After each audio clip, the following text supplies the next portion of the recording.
The all-American solar eclipse of August 21, 2017 is set to be the year's biggest celestial event.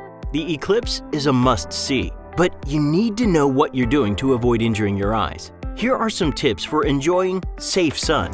Rick Feinberg of the American Astronomical Society has seen lots of solar eclipses. He has some advice and warnings about viewing the August 21, 2017 eclipse.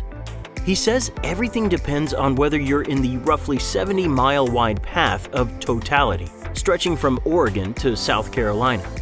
Only in that narrow zone will you experience a total eclipse in which it'll get dark and, weather permitting, you'll see the corona, the sun's ethereal atmosphere.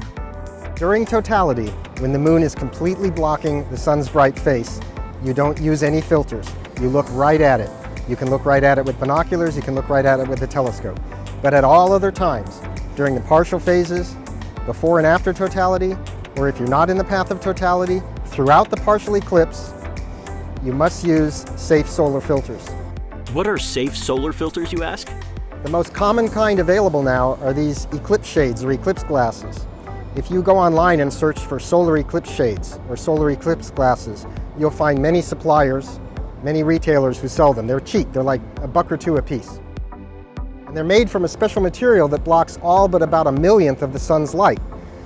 And that's across the whole electromagnetic spectrum, so it makes looking at the sun directly perfectly safe. So the proper way to use these is to not look at the sun, but to put them on and then look up at the sun. Dark sunglasses won't work. Any other filter that you can improvise won't work. Feinberg also says one of the best ways to watch the eclipse, especially the total phase if you're in the path of totality, is with binoculars. There's just one thing to remember. You cannot use them at any other time unless you have special filters that go over the front of the binoculars. Okay? These are only used this way, without any filters, during the total phase of the eclipse. If you want to capture a souvenir photo, you don't need anything more elaborate than a cell phone camera. But as Rick explains, the same solar filter rules apply. Except during totality, you have to use a safe solar filter, and it has to go in front of the camera. So what I do is I take half of one of those eclipse shades that I showed you earlier, and I put it over the camera, and I tape it on so that it doesn't blow off or fall off. And then I can just point my cell phone up at the sun, zoom in, and take a picture. You can also resort to a true hands-on technique. You put the sun at your back, and you get out of the way, and you cross your fingers, make a little waffle pattern with your fingers, and it creates several little holes between your fingers, and those project images of the sun right on the ground.